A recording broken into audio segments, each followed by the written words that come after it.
Assalamualaikum warahmatullahi wabarakatuh. Ketemu lagi dengan saya Pak Editi Channel. Kali ini kembali saya akan membawakan materi simulasi digital. Tepatnya adalah pada materi logika dan algoritma untuk kelas 10 semester 1 ala Pak Editi Channel. Langsung saja pada materi kali ini, pengantar logika dan algoritma. Sebenarnya apa sih materi kali ini? Materi kali ini adalah sebenarnya mengenal dasar berpikir atau cara berpikir untuk menjadi seorang programmer. Programmer itu adalah orang yang menciptakan atau orang yang membuat program. Seperti program di kasir itu kan bukan Word, bukan Excel ya, atau mungkin program-program lain di toko buku di mana ada pencarian maka muncul data buku yang dicari. Itu adalah hasil dari programmer atau orang yang membuat program, termasuk membuat aplikasi game dan lain-lain semacam itu. Dan yang berikutnya lagi adalah untuk melatih kita ya untuk berpikir logis atau masuk akal. Jadi di dalam tindakan kita harus tetap masuk akal, tidak terlalu berhayal, maksudnya begitu ya, masuk akal dan berurutan sesuai rencana. Nah, ini adalah algoritma, yaitu perencanaan langkah-langkah yang dengan urutan-urutan tertentu begitu. Pada dasarnya adalah pokok bahasan yang dibahas adalah yang pertama adalah konsep logika dan algoritma, yang keduanya adalah ciri-ciri logika dan algoritma. Sedangkan yang ketiga adalah konsep algoritma, program, dan bahasa pemrograman. Bahasa pemrograman ini adalah bahasa khusus, teks khusus yang bisa dimengerti oleh komputer dan manusia. Contoh misalkan di rumus Excel misalnya sederhananya sama dengan sum. Nah, itu kan kita tahu bahwa tujuannya untuk menjumlah gitu.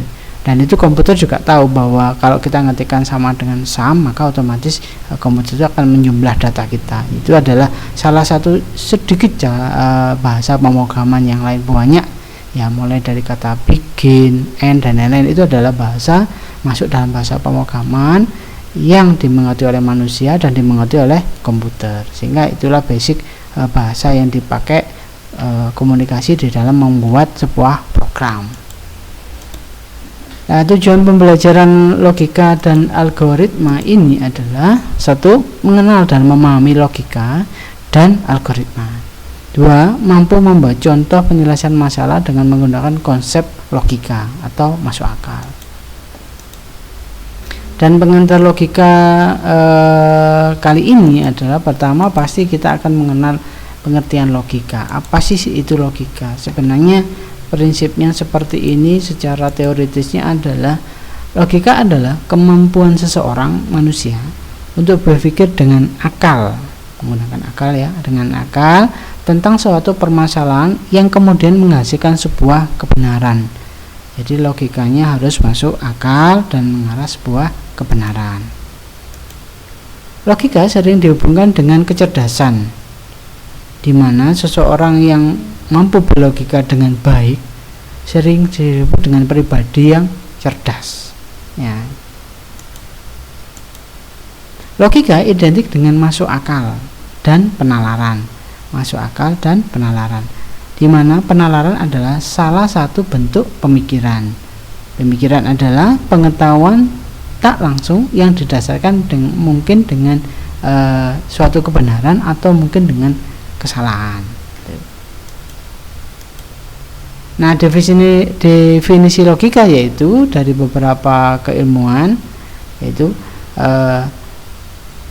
logika yaitu ilmu yang memberikan prinsip-prinsip yang harus diikuti agar dapat berpikir valid menurut aturan yang berlaku. Logika dapat juga diartikan ilmu yang mengajarkan cara berpikir untuk melakukan kegiatan dengan tujuan tertentu. Jadi kita diajak untuk cara berpikir yang macam-macam, nanti ada yang efektif, yang benar, dan lain-lain dengan kegiatan dan urutan dengan tujuan tertentu. Nah, sekarang pengertian algoritma. Sedangkan pengertian algoritma ya, ini ada dari ilmuwan Arab sebenarnya. Nah, ada beberapa pengertian. Algoritma dapat diartikan urutan penyelesaian masalah, jadi ada urutan penyelesaian masalahnya gitu, yang disusun secara sistematis menggunakan bahasa yang logis untuk memecahkan suatu masalah. Jadi ada urutan-urutan penyelesaian masalah, penyelesaian instruksi-instruksi, perintah-perintah begitu nanti kalau di bahasa pemrograman. Nah, ada kesimpulan dari beberapa pengertian definisi algoritma dari beberapa sumber yang menyatakan bahwa algoritma adalah ilmu yang mempelajari tentang cara menyelesaikan suatu masalah berdasarkan urutan langkah-langkah yang disusun secara sistematis dan menggunakan bahasa yang logis dengan tujuan tertentu. Jadi kita mempelajari kalau di komputer nanti akan mempelajari apa masalahnya, kita selesaikan masalahnya, terus urutan-urutan langkah nanti yang misalkan contoh sederhananya bagaimana komputer itu bisa menyala, maka runtutannya adalah misalkan pertama memasang kabel listrik dulu, menyalakan stafol, menyalakan CPU, baru menyalakan monitor. Mungkin itu adalah beberapa contoh sederhana dari langkah-langkah yang untuk menyelesaikan masalah, yaitu masalahnya adalah menyalakan sebuah komputer. Ini kalau di algoritma komputer. Contoh berpikir algoritma. Contoh sederhananya ini contoh yang lain di mana kita mau penukaran isi gelas dari dua gelas ini. Kita ingin gelas A yang berisi teh itu akan ditukar dengan gelas B yang berisi kopi. Juga sebaliknya. Jadi ini diberikan dua gelas A dan gelas B, di mana gelas A berisi air teh dan gelas B berisi air kopi. Ini mau ditukar. Maka diharapkan hasil penukarannya yang awalnya gelas A berisi gelas teh berubah menjadi air kopi dari gelas B, juga sebaliknya. Nah, seperti ini algoritmanya. Nah, penyelesaian algoritmanya sebagai berikut. Nah, ini ada 4 langkah. Yang pertama adalah siapkan gelas tambahan gelas C. Yang kedua, tuangkan air teh ke gelas C. Berarti yang gelas A kosong, teh berpindah ke gelas C. Yang ketiga, tuangkan kopi ini ke gelas A. Tadinya akan jadi kosong ya. Sekarang gelas B menjadi kosong. Langkah keempat, tuangkan air teh yang tadinya ada di gelas C ke gelas B. Nah, itu adalah proses penukaran. Ini contoh sederhana penukaran gelas dari ini. Nah, itu caranya. Ini adalah step langkahnya, algoritmanya, urutannya penyelesaian masalah untuk penukaran dua gelas isi dari gelas ini. Nah, urutan langkah di atas haruslah sangat logis, termasuk akar, dan diusahakan sesederhana mungkin. Itu tujuan dari algoritma. Dalam penentuan algoritma itu juga ada rambu-rambunya. Rambu-rambunya diantaranya adalah satu, harus benar. Artinya algoritma akan menghasilkan keluaran atau menghasilkan keluarannya itu keluaran atau outputnya sesuai yang diharapkan dari beberapa perintah, instruksi, masukan atau input yang kita berikan. Dia harus benar. Yang kedua, seberapa baik hasil yang dicapai. Nah, ini oleh algoritma tersebut, algoritma yang baik itu harus memberikan hasil yang mendekati hasil dengan nilai yang sebenarnya. Dan yang ketiga, efisiensi dari algoritma itu sendiri. Efisiensi dapat ditinjau dari dua hal, yaitu efisiensi waktu dan efisiensi memori. Efisiensi waktu, maka diharapkan algoritma itu kan cepat ya, jadi perintahnya itu cepat, jangan memberikan perintah yang panjang sehingga membuat program itu menjadi lama.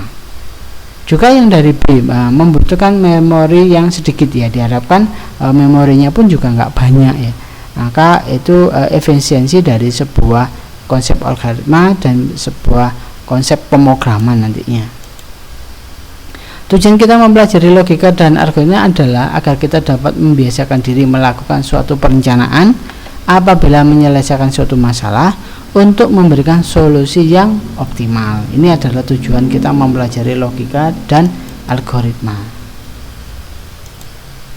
Berikutnya ciri-ciri penulisan algoritma. Di antaranya adalah ini ada finiteness atau keterbatasan, harus berakhir setelah melakukan proses tersebut ya, tidak terus menerus, atau istilahnya ada finishnya, jadi ada berhentinya gitu ya gitu.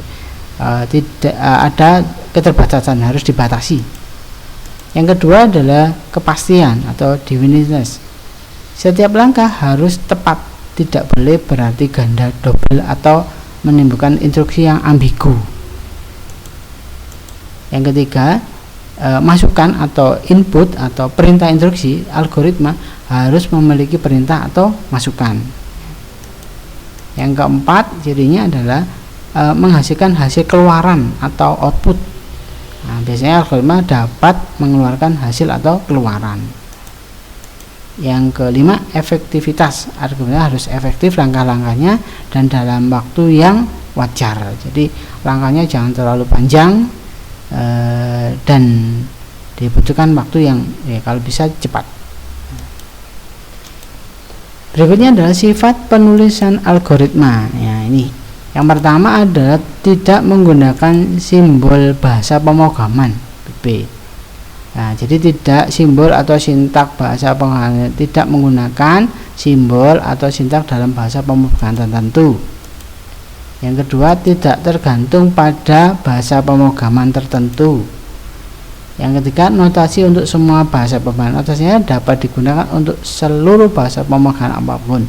Karena bahasa pemrograman itu macam-macam, ada yang menggunakan DLP, ada yang menggunakan C++, ada yang menggunakan Pascal dan lain-lain seperti itu. Nah, ini harus bisa diterima oleh kesemuanya bahasa pemrograman manapun.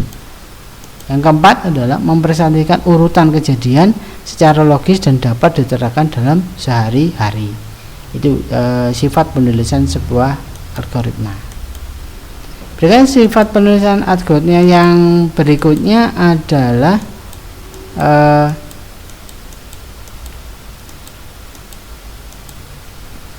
struktur penulisan algoritma. Nah, ini adalah ada tiga. Yang pertama ada runtunan, di mana beberapa perintah yang dikerjakan itu harus secara berurutan sesuai dengan urutan penulisan yang kita perintahkan. Itu nanti seperti itu. Yang kedua, pemilihan perintah atau instruksi yang dikerjakan tertentu itu harus berisi syarat yang benar atau salah. Jadi bisa memilih pilihan gitu. Dan yang ketiga adalah pengulangan. Dapat diberikan perintah atau instruksi yang berulang-ulang, maka tidak perlu mengetikkan perintah untuk berulang-ulang. Jadi kita ada beberapa perintah bahasa pemrograman yang bisa melakukan pengulangan gitu ya. Misalkan, apakah Anda ingin melanjutkan program ini, maka kita tulis iya. Nah, itu maka dia akan mengulang proses dari awal sebuah pemrograman gitu. Mungkin kalau di ATM itu juga seperti itu ya, bahasa pemrograman di ATM. Nah, kesimpulannya adalah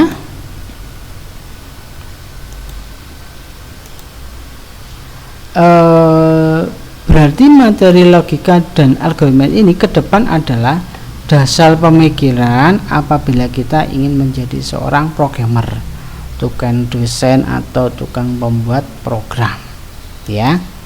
Dan yang kedua adalah mengenal logika berpikir dan urutan langkah-langkah algoritma dan mengenal bahasa pemrograman. Sedikit-sedikit kita mengenal bahasa pemrograman.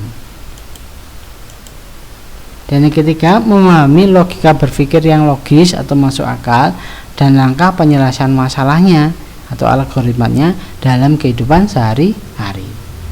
Mungkin itu dulu pertemuan kali ini. Saya ucapkan terima kasih banyak. Saya mohon maaf jika ada kesalahan. Pesan saya tetap jaga kesehatan biar sehat selalu. Terus tetap semangat dalam belajar. Terus tetap sholat biar selamat dunia dan akhirat.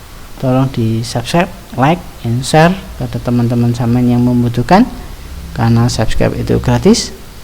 Saya akhiri. Wassalamualaikum warahmatullahi wabarakatuh.